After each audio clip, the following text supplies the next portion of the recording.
Tomorrow morning, the government will release the July employment report. CBS News business analyst Jill Schlesinger is here to talk about what's expected and how the post-pandemic labor market has defied expectations. Good morning. Good morning. All right, so the first half of the year averaged 278,000 jobs a month. How's July looking? Well, you know, last month, June, we had 209,000 jobs created. That was the weakest amount of jobs since December of 2020.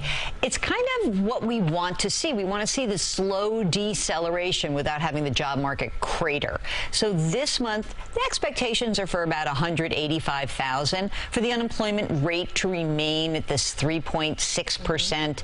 You know, listen, unemployment rate has been between 3.4 and 3.7% for almost 18 months, so it's in this very tight range. One aspect of this report is going to be very interesting to the Fed. It's the wage part. Remember, we've been talking about when we make more money, we spend more money, we contribute to inflation. So if wage growth slows down, that should actually help the inflation rate. And as long as those wages stay higher than the inflation rate, we're in good shape. And that's where we are right now. So we'll keep an eye on that. All right. So some say that early pandemic, era worries are behind us. What do you say about that? And also women in the workforce. Yeah, this was a fascinating early problem that we saw. We called it a she-cession, right? Women out of the workforce, got to take care of the kids. Kids are home, got to do that. People said that women were never going to go back into the workforce. Guess what? We were wrong. And not me, but I don't predict these kinds of things. But women have come back into the labor force in record numbers. In fact, we're at a participation rate with what we call the prime age people, 25 to 54. If you're outside of that demo, I'm sorry, I'm outside of it too. I am too. 25 to 54, women are now participating in the labor force at a record level. Men are back to their pre-pandemic levels, but not record. So that whole she-cession worried about women came back in as soon as they got their kids cared for. You see me smiling? Yeah. All right.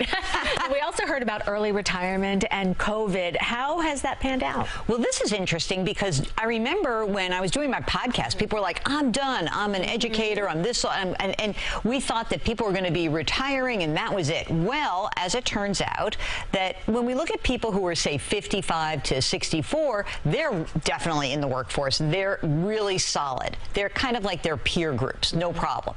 But it's the over 65 that people are very interested in because, listen, if you're on a fixed income and you say prices are going up, you'd think more of those people would flow back into the labor force. They actually haven't. So maybe it's not as bad for them because Social Security is inflation adjusted. But I do expect that as we have an aging population, more people just want to keep working. I know you're going to be working until you're 80. I can't wait to see you. As long as Rosie's going to vet school, I will be. So, Jill, thank you very much. Sure. And you can see Jill regularly on CBS Mornings and the CBS Evening News with Norah O'Donnell. For more analysis, go to JillOnMoney.com.